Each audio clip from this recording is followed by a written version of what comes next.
He was just an amateur who did cheap tricks for gullible children. I was the one who made magic into the fine art it is today. The aristocrats doffed their hats to me! That is great for you. Very great for you. I'm super proud, so be happy about it.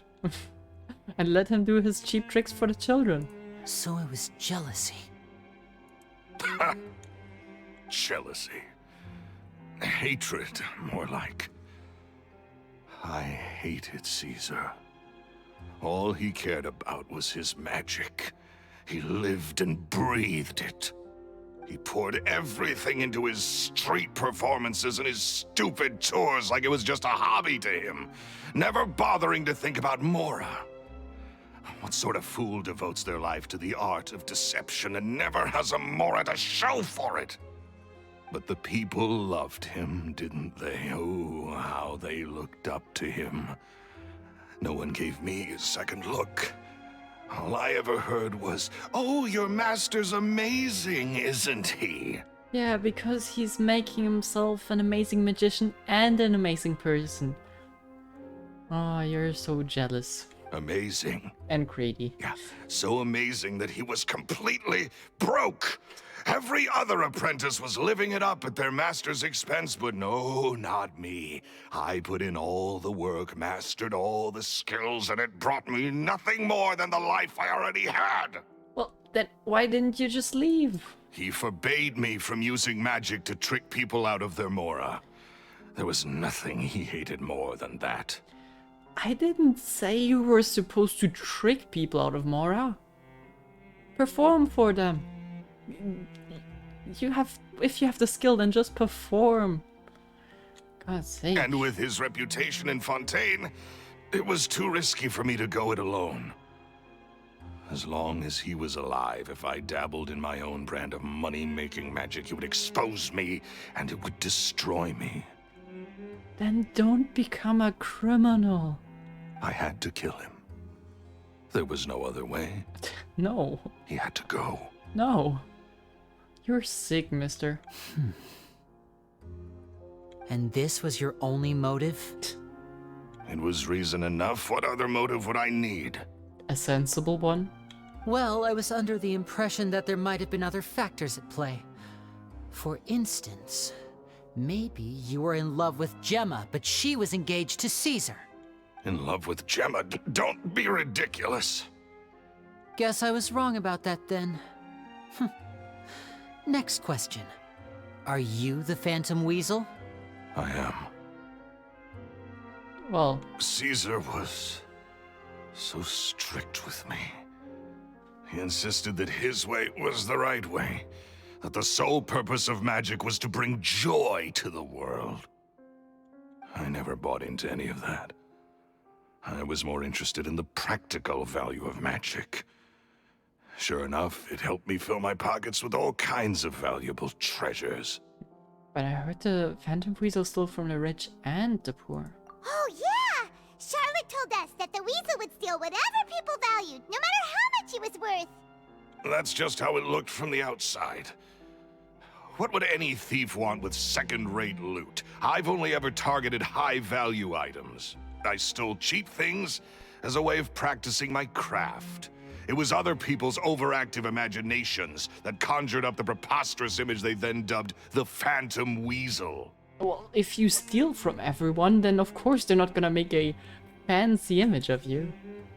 So that's the story, huh? Well, I hope you're ready to tell it all over again during your trial. Yeah, that's a trial that I can actually, hopefully for once, just watch in the audience. That would be nice for once. What choice do I have? You're a pack of wolves, and you've got me between your jaws.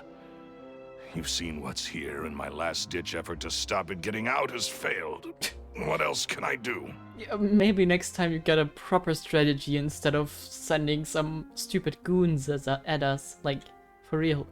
So be it. I've enjoyed power and wealth for the last 10 years. The likes of which Caesar could never give me. I wouldn't choose for things to end this way, but I regret nothing.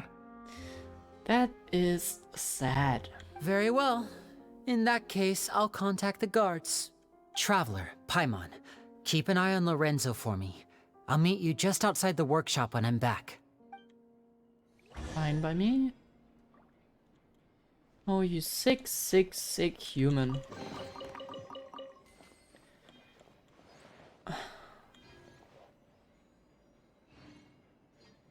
You're a loser.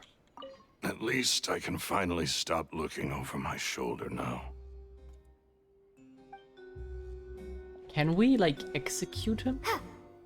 I feel like he would deserve that. Or maybe not, I don't know. I don't want to judge that. That's up for novel yet. I don't care. My business is done. Lyney has told me the whole story.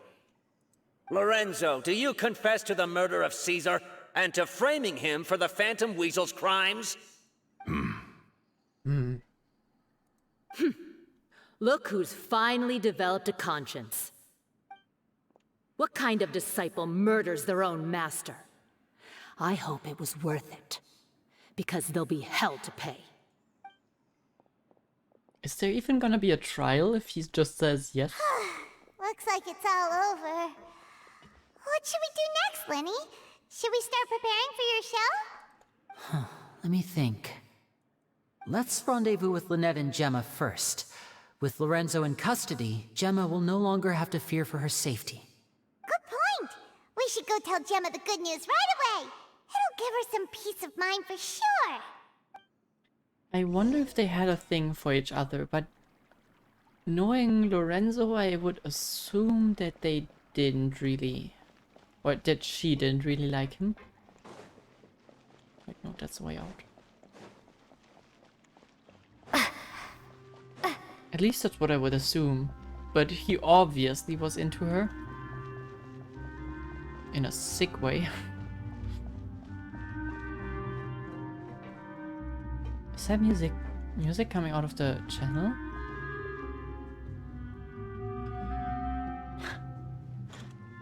Sounds as if someone is practicing like inside of the of the waterways here. It's kind of kind of sweet. But now that we called them out, they stopped. Okay, no, I'm not gonna climb that again. I did that once.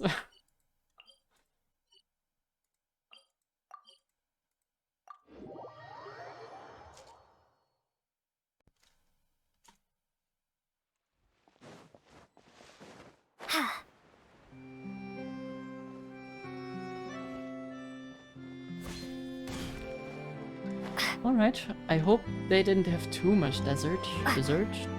Not desert. Whoa, what is wrong with my language right now? Ah, you're back.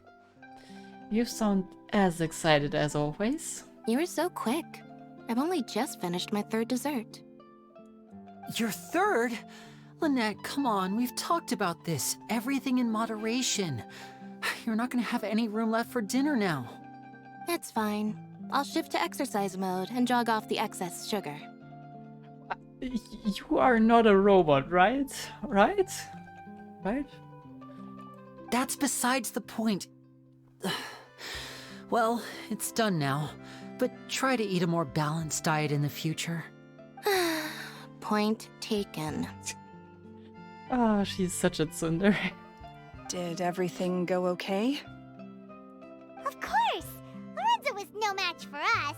The guards are taking him into custody as we speak.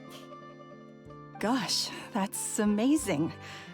I'm sorry, I still didn't know if I could trust you, but I had my suspicions about Lorenzo, but I...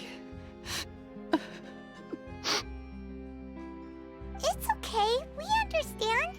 He did threaten you. Paimon would find it hard to trust strangers in your position too. But you don't need to be scared anymore. Everything's gonna be okay.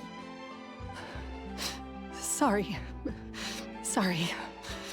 My emotions are all over the place right now. I've been waiting for this day to come for so long. I always wanted to report Lorenzo. He took all of Caesar's property, which I found suspicious. But I had people watching me all the time, so I couldn't risk looking into it. Yeah, this was for 10 years. Holy crap. I would have gone mad if I were you. I was so afraid. I was scared he'd do something terrible to me, and then no one would be left to visit Caesar's grave. So I never had the courage to speak out. Thank you all. Truly. Thank you so much. I guess in the end he played himself. Why the hell did he put up a letter then? Well, he was not the most sane person after all, I guess. At Lyney's suggestion, everyone goes to the cemetery to announce Lorenzo's arrest and hold a memorial for Caesar. Thank you all for clearing Caesar's name. You're welcome. He deserves it. He deserved it. Like, sucks just having his name ruined for no reason. I never would have guessed that Lorenzo was the real Phantom Weasel. He never showed any signs that there were problems between him and Caesar in public.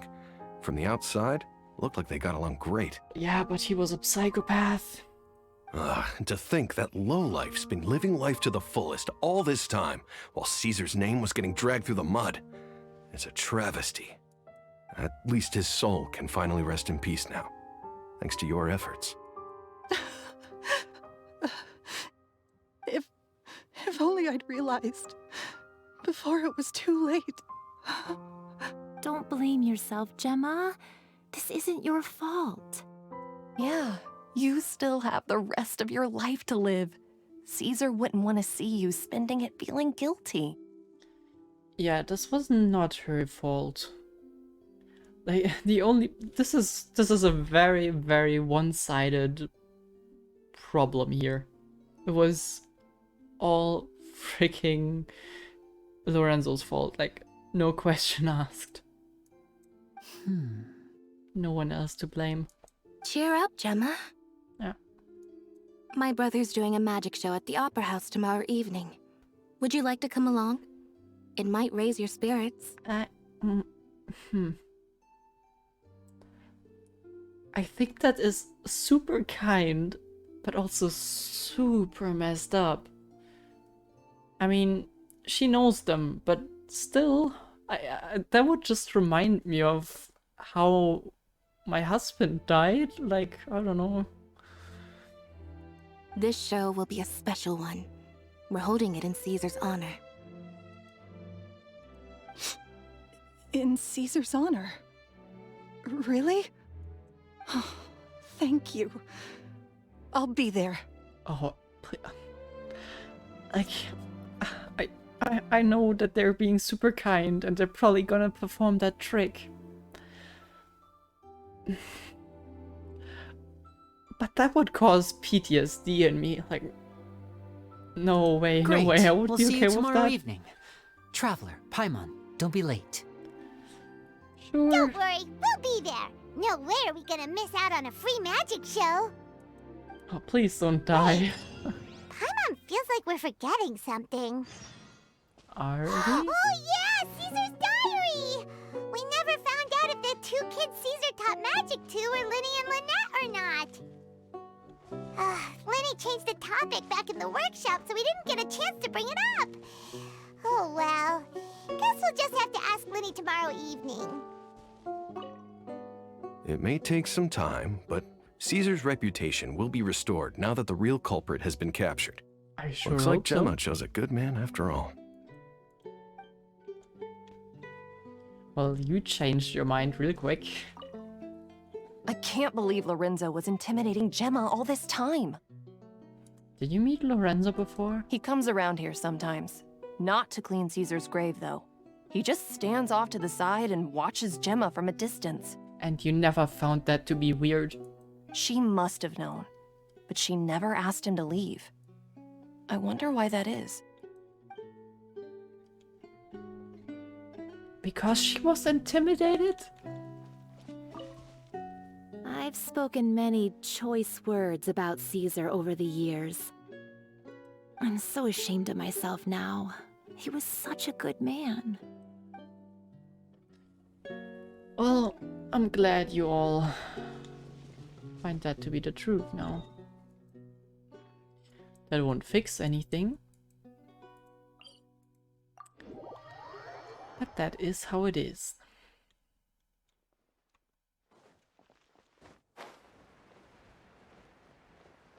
I assume it's in the opera, right?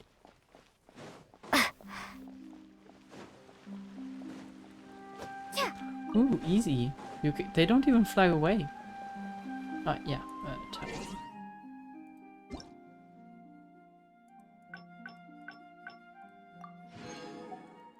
Thanks for the money, Paimon. I think it was 18 o'clock.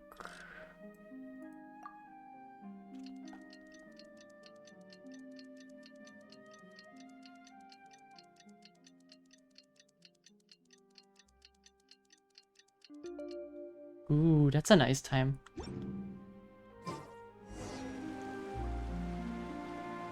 Not sure how the sun is reflecting like that, but...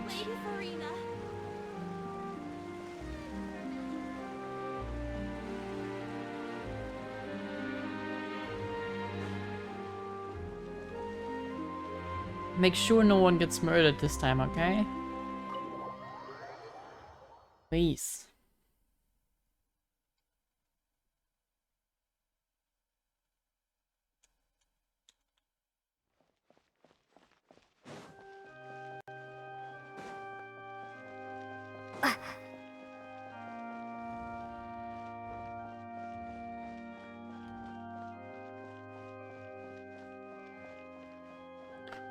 Once again, we are the first people to go in?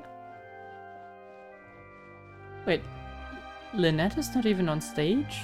Okay. Huh.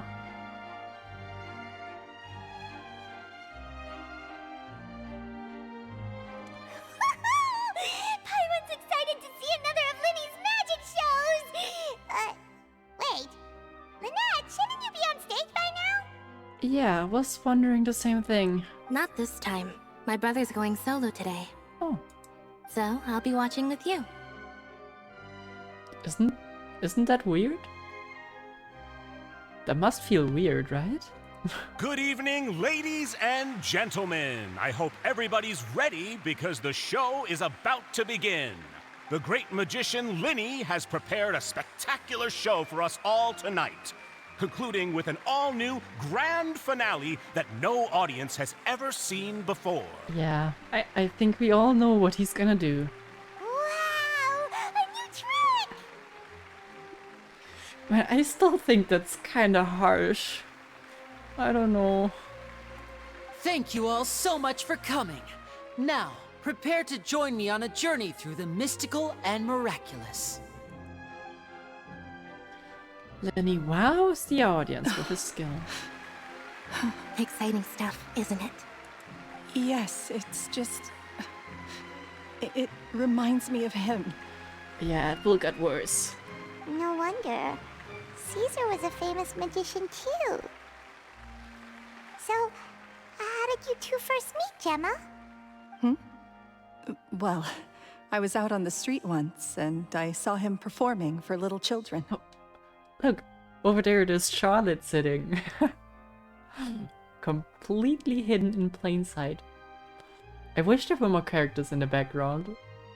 It's kind of cool. Children love magic because they're willing to believe in things that can't be rationally explained. Caesar had this amazing way of bringing them into a dreamlike world. And somehow, I felt drawn to him too. So I went up and asked him to do a trick for me. Aw, that sounds so romantic. What trick did he do? It was with a flower.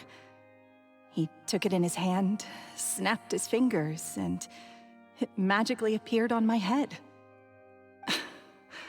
I was so happy that day. No one had ever given me a flower before that. That's super sweet. Oh, that's so cute! Actually, now that you mention it, Lyney's done that one before. Well, it was not on our head, but yeah, similar thing. Is that right? Then I suppose he's a romantic at heart, just like Caesar. So let's treasure the time we have with him. After all, you never know when the people dearest to you might be gone. Don't be sad. Hill has been caught. This should be over now. That's right. It's all over now. Paimon doesn't really know how to comfort you, but at the very least, no one's gonna be intimidating you from now on. You can breathe easy at last, right? Right. Yes, you can breathe easy now, Phantom Weasel. See? Even Lynette says... Wait, what? Wait, what? The Phantom Weasel? Lorenzo escaped? Where is he? What do you mean, Phantom Weasel? Wait, what? As Lyney once said, a performer's job is to commit fully to their role and put on a flawless performance for their audience. But once the bag of tricks is empty and the curtain falls, it's time to end the show. The spotlight is no place for someone with no more cards up their sleeve. It's been 10 years, Gemma. Aren't you tired of the grieving widow act? I think it's time to put an end to it. What are you talking about? Paimon doesn't like this riddle. Don't tell me she really loves Lorenzo. And they've been working together. No, wait, what? How? Traveler, No. Paimon doesn't like where this is going. Come on, say something! Ladies and gentlemen, I hope you're all enjoying the performance so far. Yeah. There will now be a brief intermission, after which Lyney will perform the most electrifying act of tonight's show, the one we've all been waiting for. The final performance will take place outside of the Opera House, so please make your way outside in a calm and orderly fashion. The Phantom Weasel never did like public places, did they? Don't worry, this place will be quiet soon. Let's talk somewhere else for now. Huh? I am so confused. To be honest, this was too straightforward, so it doesn't surprise me that there's a twist, but... What? How do they know?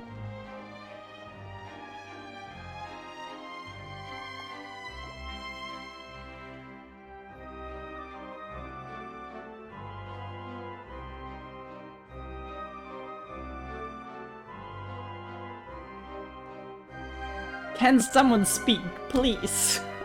Dear me, this is awkward, isn't it? And unfortunately, I'm all out of gadgets, so I'm afraid I can't do any tricks to liven up the mood.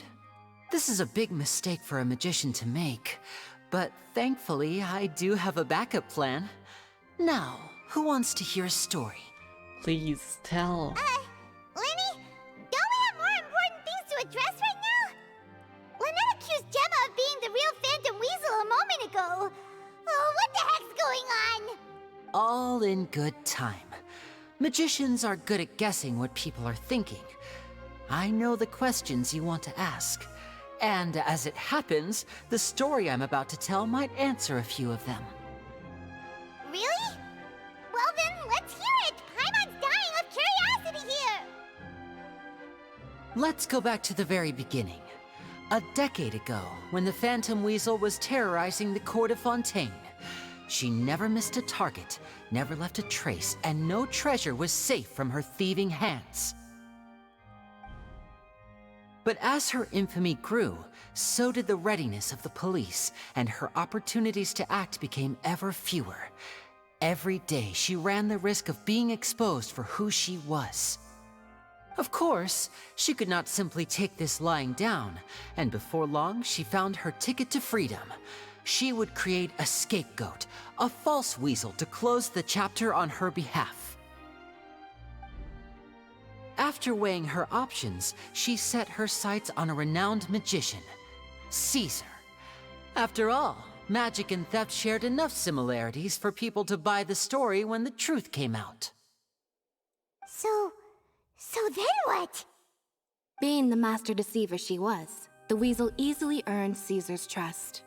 Now all that remained was to frame him for her countless crimes. She just like, really? That is so bad. On so many levels, how freaking fucked up is that? But as she was considering how to make her move, she noticed Caesar's aggrieved pupil, and a new thought entered her mind. Maybe I don't need to get my hands dirty after all. At her encouragement, Lorenzo tampered with Caesar's magic box, causing him to fall to his death. Afterwards, Lorenzo seized his master's property, and the weasel set about tarnishing Caesar's reputation. Two co-conspirators committed the perfect crime.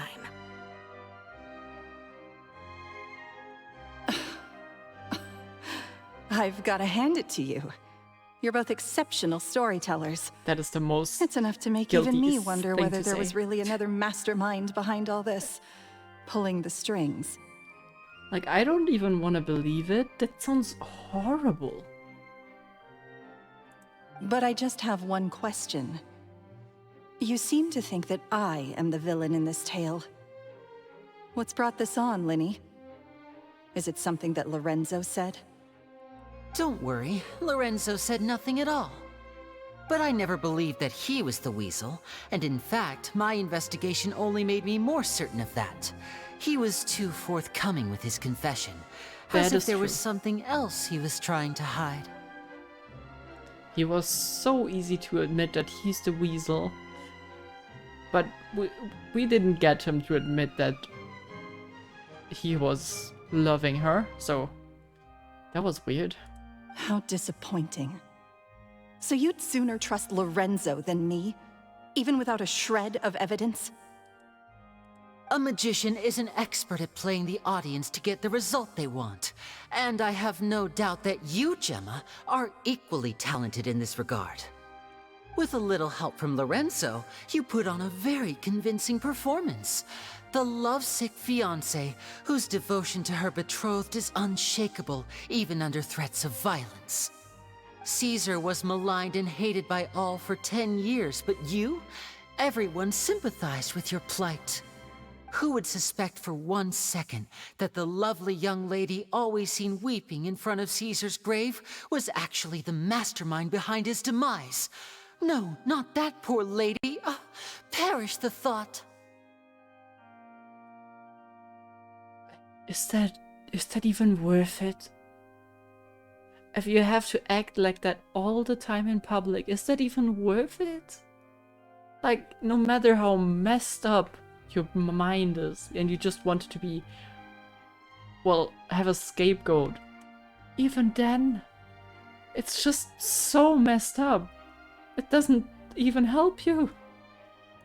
Wait, so you mean the whole intimidation thing was just a hoax? Gemma and Lorenzo were both in on it? But why would Lorenzo agree to that? And why didn't he sell her out even at the end instead of admitting to being the weasel himself? Yes, why indeed? Maybe Gemma herself could enlighten us on that question. Well, Lyney, if you're so confident in your version of events, then I think the answer should be obvious. Having killed Caesar with his own hands, Lorenzo was plagued by overwhelming guilt. Revealing the Phantom Weasel's true identity would serve no purpose. But if the Weasel remained free, then she could take care of Lorenzo's loved ones. An excellent answer, though sadly a little dull. Is that right? Well, don't let me bore you. If you'd care to change the topic to something more interesting, I'd be much obliged. As a matter of fact, there's one thing I'd really like to understand. Why would the real Weasel have targeted things that only have value to other people? Could you shed any light on that? Of course. After all, we're just telling stories here, aren't we? Don't pretend anyone thinks that this is just a story at this point. If I had to guess, I would say that the real Weasel must have had a terrible childhood.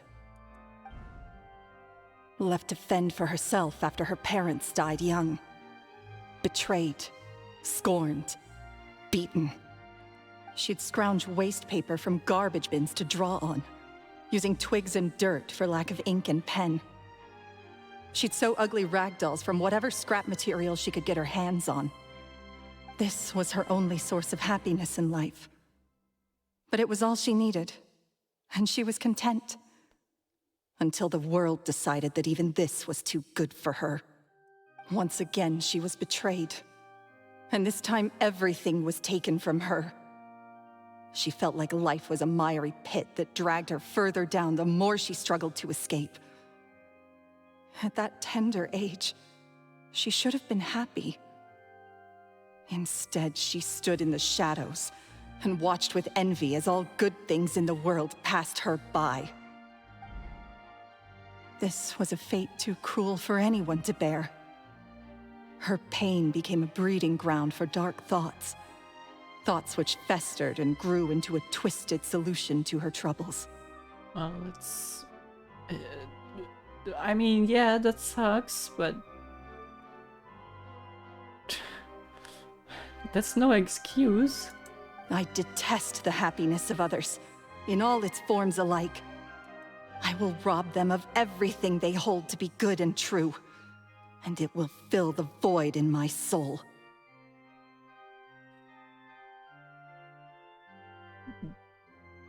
Did it work? I have my doubts. I don't think that works. You just... I mean, I get it. It sucks when you're growing up poor. But making others suffer in return doesn't really help you. Just makes it worse for everyone else. That's some pretty heavy stuff. Now it all makes sense. Does this story satisfy you, Lyney? Yes, it is quite to my tastes. Thank you for helping to clear up my confusion. So, what was with the warning letter? Huh. That's right. What drove you to write that letter, Gemma? What were you trying to achieve there? Because without that, none of this would have ever come to light. She didn't write the letter. You did? After 10 long years, Okay. I'd hoped that the Phantom Weasel would be consigned to the history books by now. But it seems like someone still wasn't ready to let her finally be at peace. Lyney. Or should I call you the Phantom Copycat now? You were the one who posted that letter outside the Opera House. But why? Very sharp, Phantom Weasel. Still as shrewd as ever. Well, no need for me to be coy about it. Our goal was to clear Caesar's name. The most straightforward way to change the public's impression of Caesar was to force the Weasel to show themselves. That's it? You had no other agenda? You don't need an agenda for doing good. Of course we did. We made it quite clear in the letter, I believe. I shall take from you that which you hold most dear, just as you did to me 10 years ago. 10 years ago? You mean Caesar's death? You met him? Okay, then, so she doesn't remember them. Wait. Oh, I get it. You were those two obnoxious kids. It's been so long, and you're all grown up now. I didn't recognize you. You know what's the worst part? Those two kids have the same backstory as you have. And you couldn't even bring yourself to have compassion with them. Oh, that's so sad. He taught you magic back then, didn't he? For what, 10 days or something? And you went to all this trouble. Why? Because you feel like you still owe him something? We remember all our debts, however great or small. 10 years ago, Caesar's reputation was torn to shreds, and his legacy was thrown out. 10 years on, and no one cares what the truth is anymore. But we did not forget. And so we came to find you. And? What exactly did you take from me? I'm still standing, as you can see. Lorenzo has admitted to everything. I'm free. For how long do you think that's gonna last? Free? Do you really think so? True, how can you forget that Lynette is a cat girl?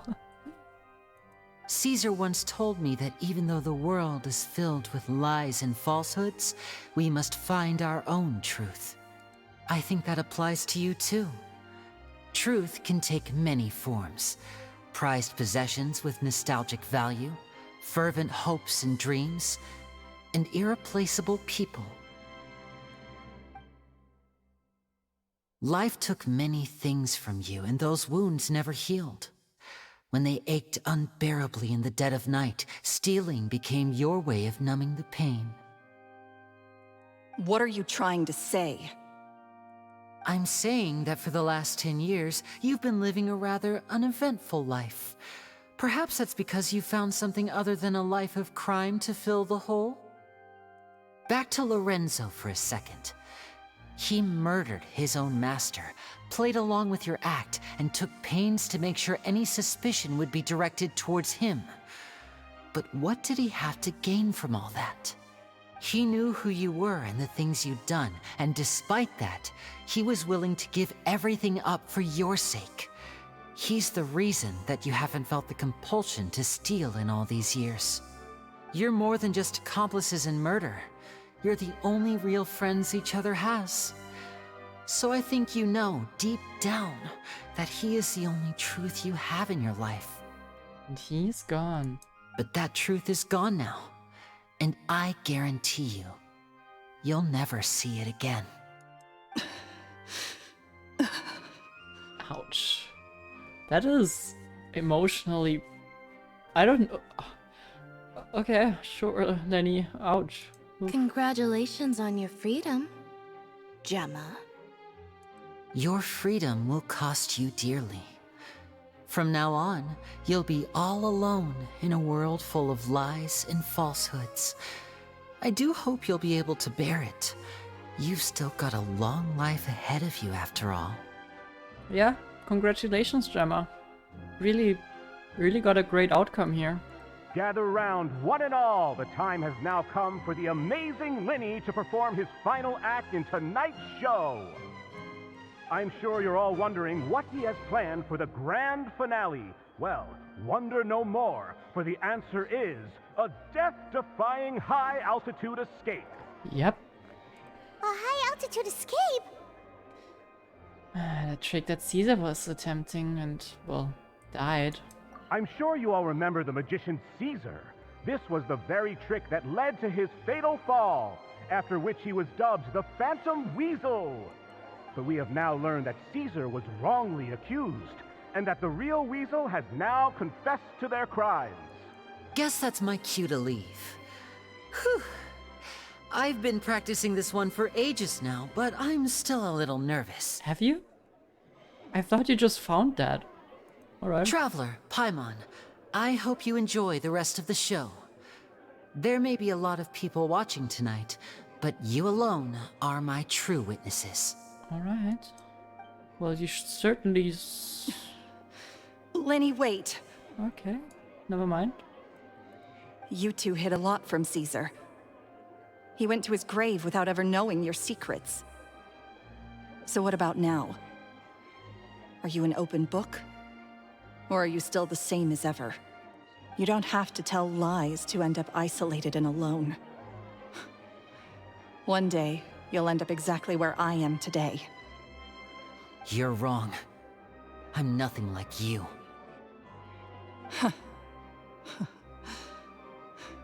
So, what are we, doing now? I guess just watch the show. Like Lyney said, when you're ready, let's head outside and watch the show. But what about Gemma? She'll figure out what's best for her soon enough. Oh, and if you'd like to see Lyney after the show, you know where he'll be. The usual haunt. Alright, well, let's go and watch Lyney's finale then. This trick's a pretty dangerous one, but he should be able to pull it off, right? I mean, I said it before. Gemma and them are very similar.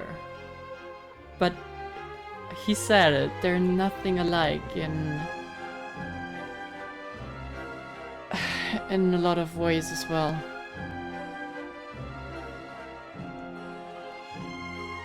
I just hope you two mean that for real. Magicians are not like thieves. Thieves only tear things apart. But good-hearted magicians, they put things back together.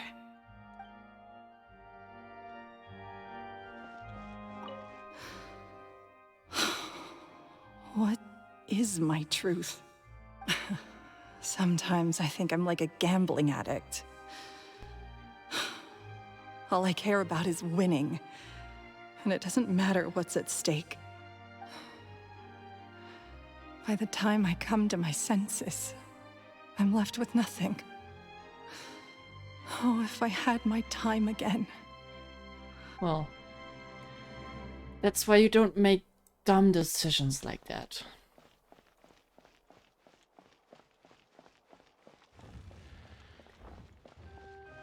I wonder what she's gonna do.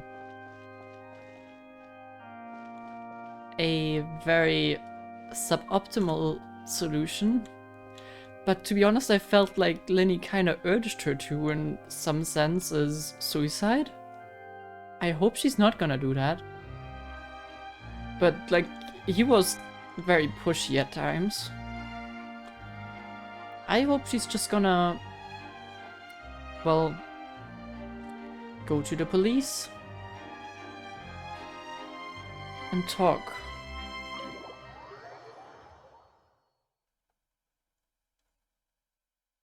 But I don't know. I really can't read that lady. She's just absolutely lost. Charlotte is so excited. Okay, Lyney, don't mess it up. Please. Magic should be mysterious, surprising, and defy logic. Magic is hard work. Every single movement has to be practiced thousands of times. It's alright. We're used to that. You're so sweet. We're sorry. You've taught us so much, but we can't tell you the whole truth. It's okay. Do you still remember what I told you?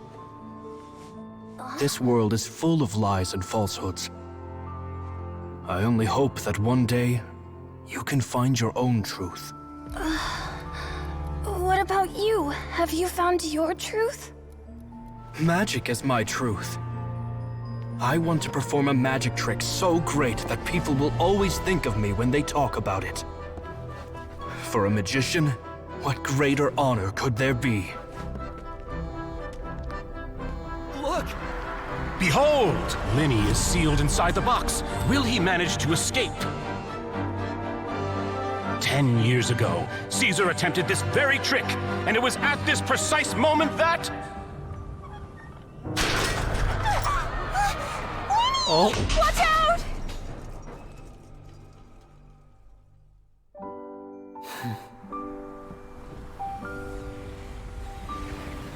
Oh. I remember what he said. Mysterious. Surprising. And logic-defying. Isn't that right? This honor belongs to you, Caesar.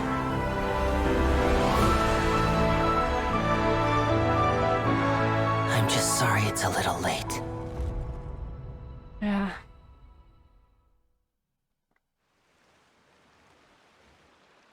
Did you see that? 1 minute he was falling, and the next, he turned into flowers. The question is, where is he now? How could he possibly have done that? How mysterious. I didn't blink once. He just vanished right in front of my eyes. What a heart-stopping magic show! This was really worth the trip. Caesar's name has finally been cleared, and Fontaine's new star magician Lyney has fulfilled a wish on his behalf. Oh, I couldn't ask for a better grand finale. It will make a great headline for the Steambird tomorrow, even if I do say so myself. Yeah, Caesar just got mixed up with the worst two people possible. But he was, well... He died, but he left an impact on the world, on 2 little children, and a bunch of other children as well. So at least he now with his image cleaned, he does have a pretty clear and nice legacy, so at least it's great for him now. But yeah, this is just so unfortunate in many ways. Looks like everyone really loved Lyney's grand finale. But what Lyney did was really sweet. Even though they don't know the full story. Paimon doesn't see Lyney anywhere. Where'd he go? Oh, Lynette said he'd be waiting for us at the usual haunt. But, where is that?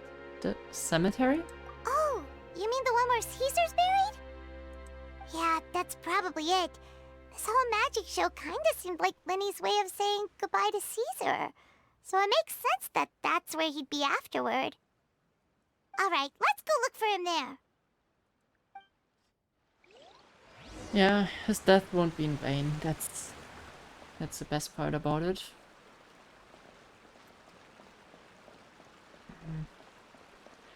But it does... I mean, at least I feel like I can... Like, maybe it's unrelated, but I feel like I can trust Lyney and Lynette a bit more. I can't believe how much it's changed. Just knowing that they... well, are not just thieves, not just some evil.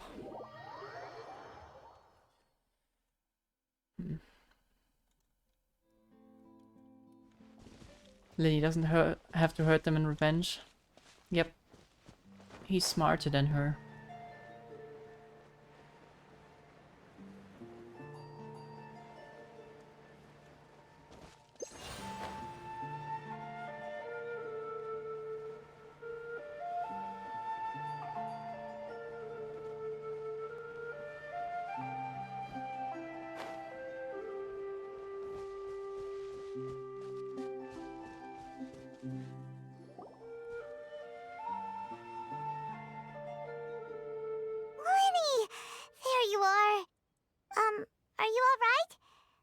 Was scared to death when the chain broke.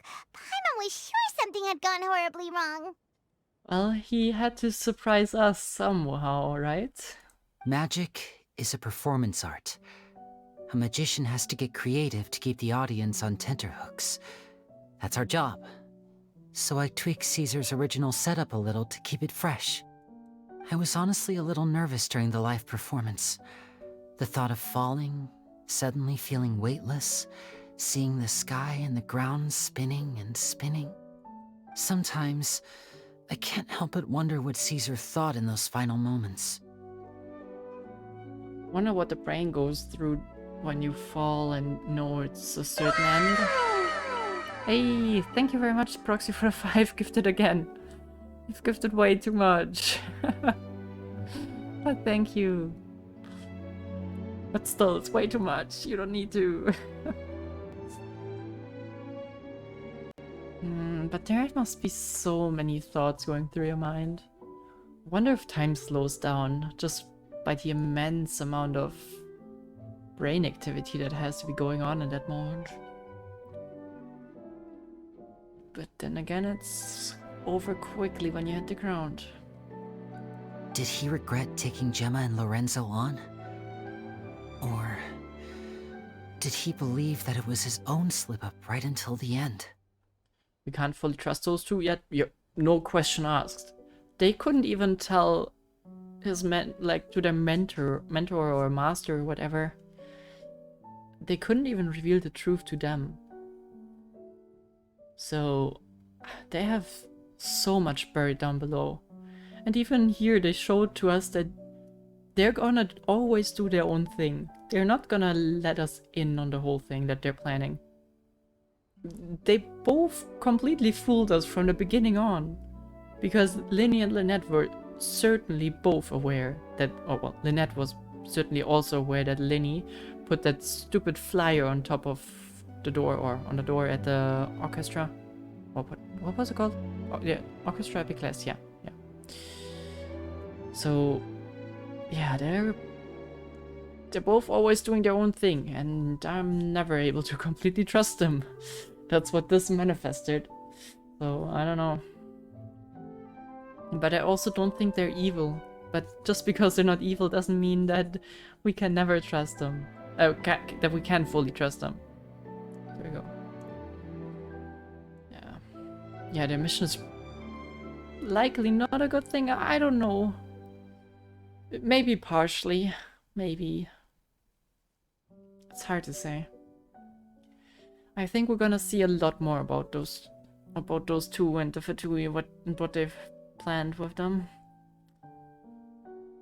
But yeah, we certainly can't trust them. Not without any conditions. I think they are friends, but friends with ulterior motives, but not the kind of ulterior motives that you would usually think they would have.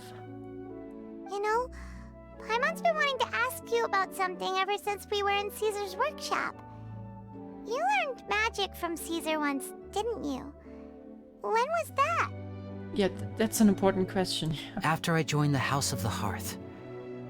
To be honest, Lynette and I had an agenda when we approached him.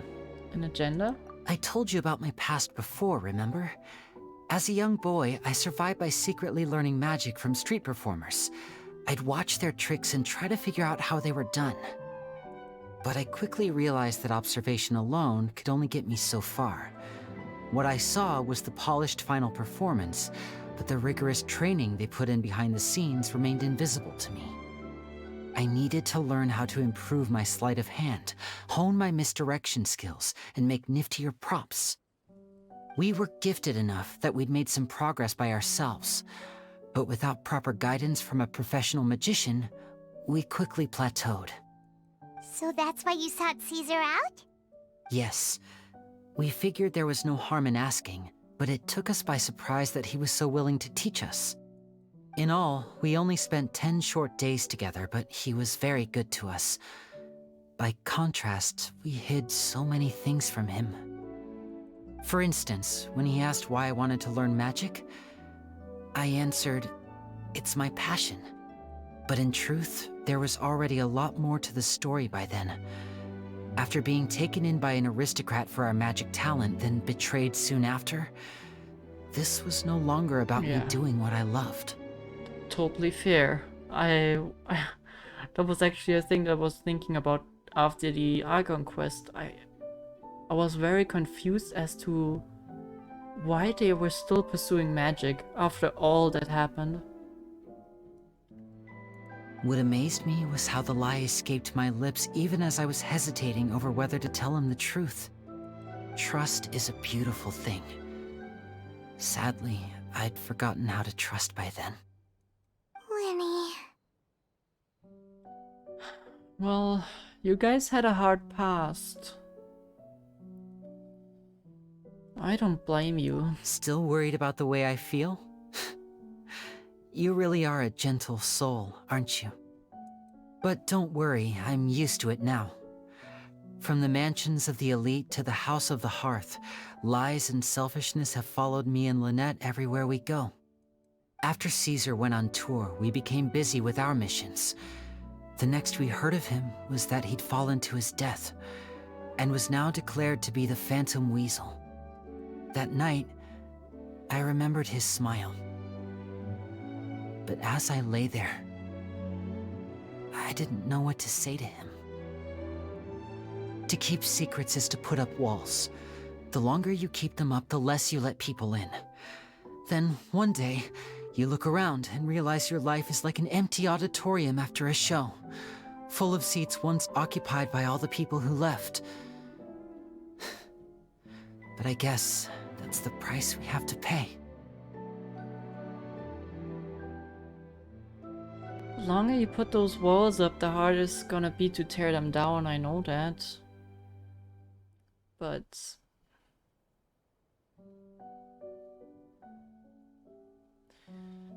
you are well aware that it's not helping you. And Lynette.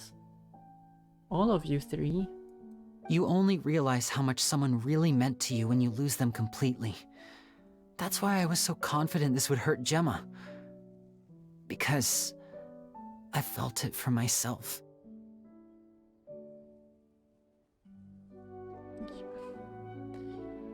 It did feel very personal what you said to her. I'm not gonna lie. We're in your auditorium and we're not going anywhere. That's... Lamina, I'm not sure if we can say that for sure. Because depending on what they've got hidden away, then we might at some point also be outside of the walls. But don't be too sad. Yeah, cheer up, Lyney. We've had to say our fair share of goodbyes during our journey too. But whatever happens, Paimon always believes in what tomorrow brings. Delicious food, fun toys, and the traveler by my side. Paimon just needs to focus on things like this and all the unhappy stuff goes right out the window. You know, Traveler, doesn't that kinda make you Paimon's truth? Exactly. It's the same for me and Lynette. We are the truest thing each other has in the world, and nothing can replace that. Let's hope nothing separates you two then. Life has taken plenty from us, like it did from Gemma. But at least it left us with each other. That's what gave us the strength to get through the darkest days. That's why the darkness never consumed me, and why it never will. Maybe we live in the shadows too, but we remember every precious ray of light that shines through. Alright, time to lighten this conversation up a little. What did you think of the show tonight? Were you happy with it? I'm another red flag indicator. Not again. It was amazing! Paimon just wishes we hadn't been so distracted with the Gemma situation. We spent most of our time in the Opera House just talking and pretty much missed the entire first half of the show. Lyney, could you do just one more trick for us? Whoa, that's a bit of a tall order, I'm afraid. The show's just finished, so my sleeves are decidedly card-free right now. Aw, come on! Surely you can think of something. The Lyney Paimon knows can do anything if he puts his mind to it.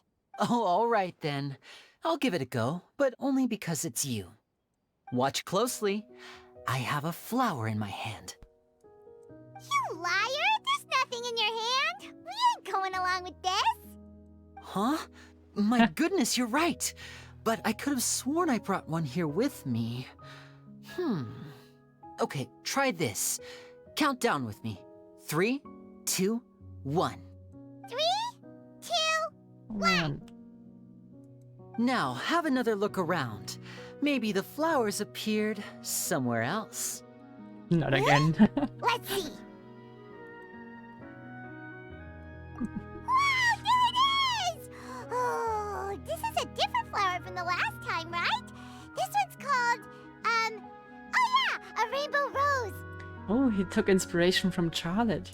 But more importantly, Paimon has to know how the trick is done. Please, Lyney, pretty please!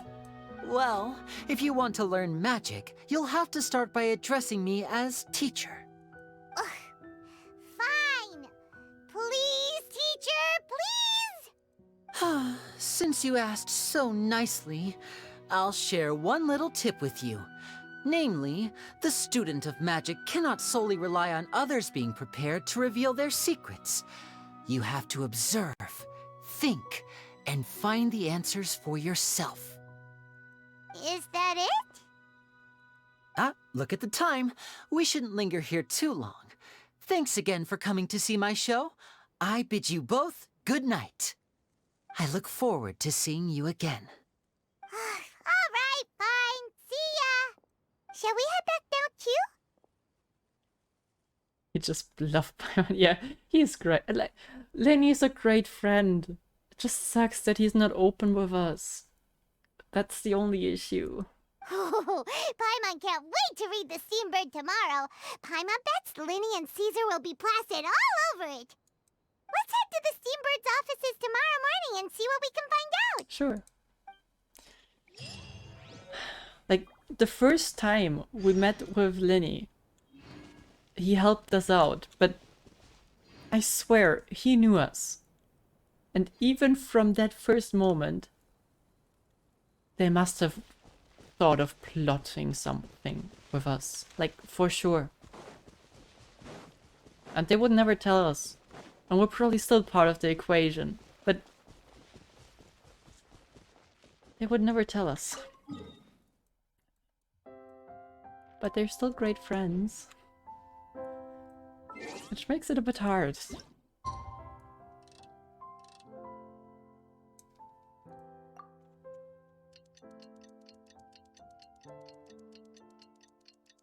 I mean, he told us what his intention is, like stopping that prophecy and all. But I'm not sure if that's all of what there is to it. What? What is... Why is it involved in something? Ah, well, we'll go to Steambird nonetheless. Steambird is... Is it here? Oh, no, it's here. Okay.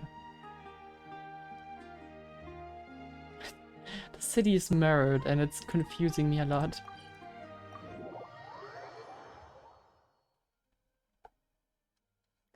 Ah, Lyney and Lynette. I wonder if Lynette was always so quiet.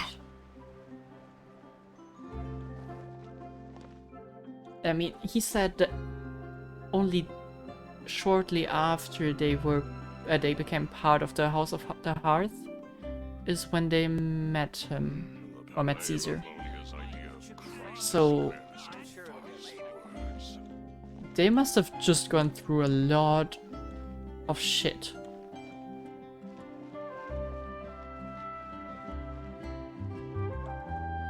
So yeah, I'm sorry for them. What do I do? Steambird interview. What other quest?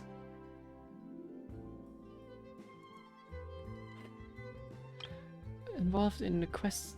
The quest location is currently involved in the Steambird's interview. Isn't that the quest itself? Oh no, here. Okay. Truly spectacular weather today, huh? Truly, yeah. If only the weather was as cooperative every workday, I should be quite merry indeed.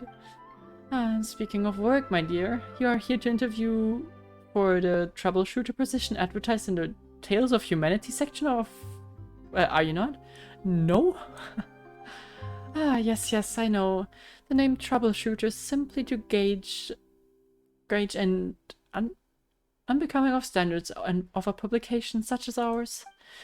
Ah, yes, Ethan has substantial room for growth when it comes to coining new words. Putting that aside for a moment, would you like to know how I was able to correctly ascertain that you were here for the job and not seeking to ask for our help in our Tales of Humanity section? Actually, you're so wrong, because I'm here for something else. Observation. Every citizen comes to the Steambird seeking help, appears anxious and jittery, but your steps are relaxed, your expressions calm. Those who are fortunate are all the same. Those who fall victim to misfortune all have their own woes. But you needn't worry. Those who seek assistance from others via Tales of Humanity haven't run into any serious trouble, so it wouldn't be hard to handle. Have a look at this batch of commissions. Okay, oh, so you guys are... Ooh, that glider looks amazing. That glider looks amazing. So you guys are the ones responsible for the reputation. Okay, I see. Gotcha. All you need to do is find some time every week to read through the submissions to Tales of Humanity. Pick out a few commissions you'd like to handle and come and find me to collect your payment. Some commissions are dropped that simple, you wouldn't believe it, but you should underestimate the value of your work. Yeah, okay, I got it. I thought there was something more important. Yep. Fine. Man. Okay, thank you for that. No, I don't want to go to the Kamisato estate. There we go. Huh, there they are.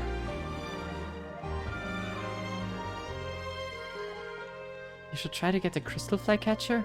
Ooh, that sounds great. Wait, I'm gonna unlock them to level 10, all of them. I'm still working on the one in Inazuma though. I'm very sorry, Charlotte, but my sister and I are quite busy today. I'm afraid we'll have to decline this interview. Oh, please, Lyney, I'll only take a moment of your time, if you would be so kind.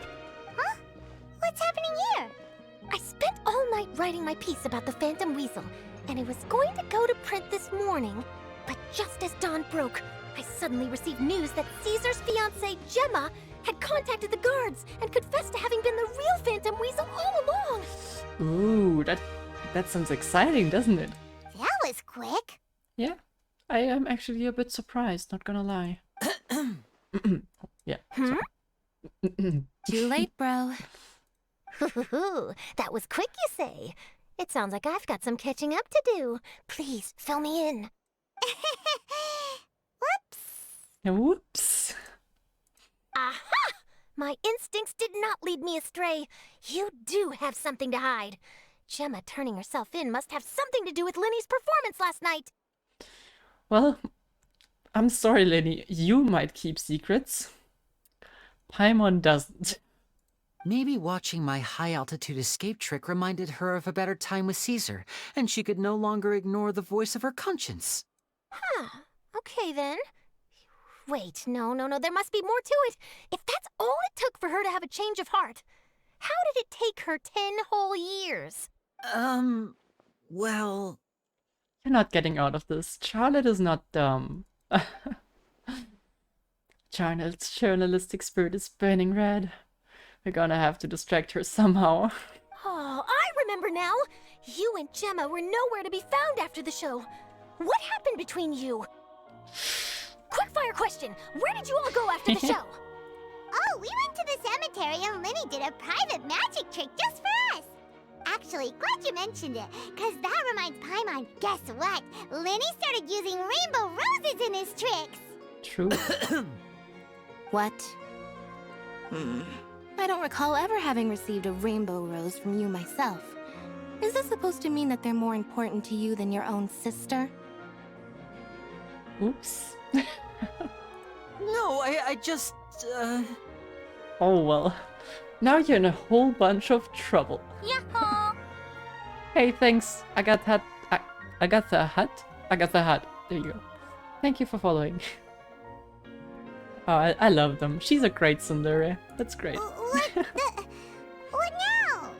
Oh, did Paimon say something wrong again? No, you did everything right, Paimon. This is getting pretty awkward. What do we do, Traveler? Bail? Seems like this interview wasn't meant to be. Well, never mind. There's always next time. Charlotte, if you just ask me, I'll tell you everything. Forgive my persistence, but when there's explosive news waiting to be found, I can't turn away. The news about Gemma has already made waves, and I'll stop at nothing to get to the bottom of it all. I'm sure. Apparently, one of the things she said to the guards was that her final wish is to see Lorenzo one last time. Ah, there's clearly a web of complicated relationships there. Can't blame me for being curious. Nope, can't, but yep, there's a web of psychopaths here, so yeah, it's pretty complicated. All right, I guess I'll leave you to continue the rest of your conversation in peace. Bye for now.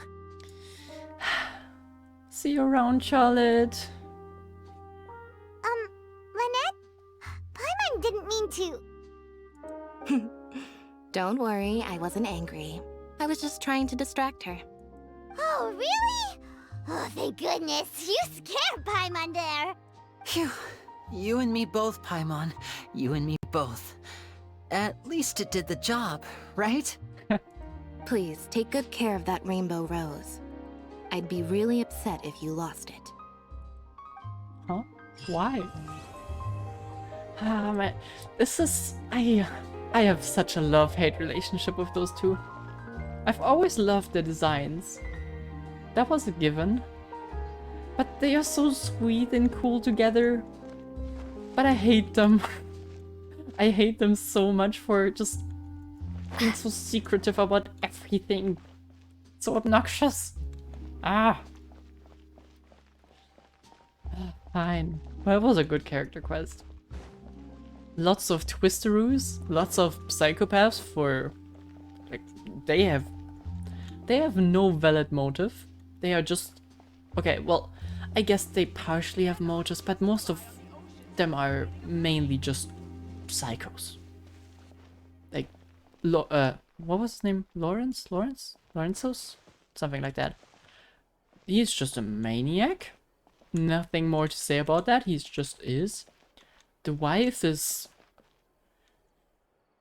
psychologically so scarred that she turned into an absolute psychopath with no redemption whatsoever. I just hope those two are really different. I just hope that very much. Rated 9 out of 10, solid quest. 9 out of 10 is a very, very high score. But yeah, I feel like this quest kind of plays very well into the Archon quest. Just like as a thing that we do in this country. It could have also just, like, to be honest, this could have just been Archon quest Act 2. I wouldn't have minded it. It didn't have as many cutscenes as an Archon quest has, but still. It's pretty good. I'm not complaining.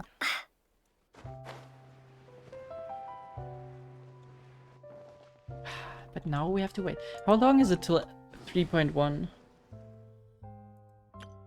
I think probably best way to check is through the wishes.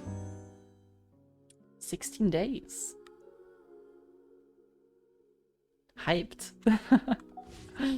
They're gonna keep it up like that. This is gonna be a really exciting exploration, and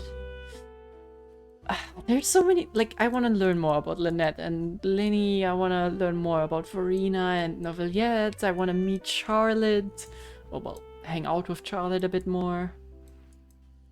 I want to see what's going on over there. There's something with the research lab that happened. Wanna know. The whole involvement with the Fatui. What the hell is going on with Child? Ah, it's so good.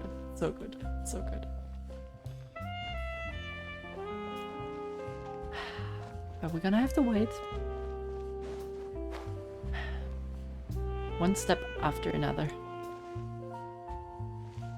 Poor Child. Oh yeah, we still have his vision. Do you think we will ever return that?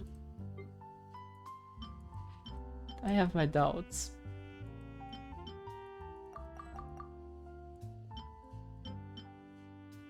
Okay, I think we will just nah, I will grind off stream. I don't like grinding on stream too much. I find it too boring myself. I don't want to bore others with it. Let's check real quick. I unfortunately didn't get to play this one. Maybe we'll do it tomorrow, but I doubt it. Abyss. Oh, scary. I guess I can try to do this sometime. Yeah. But I think... how long have I been streaming for? 3 hours. Okay, never mind. Okay, I thought this quest was way shorter, but this was really long. Never mind then. But yeah, it was hella fun. And you know what? Because I like living on the edge, we're gonna do one wish on a Zhongli banner in the hopes to get Fremine. Okay, never mind.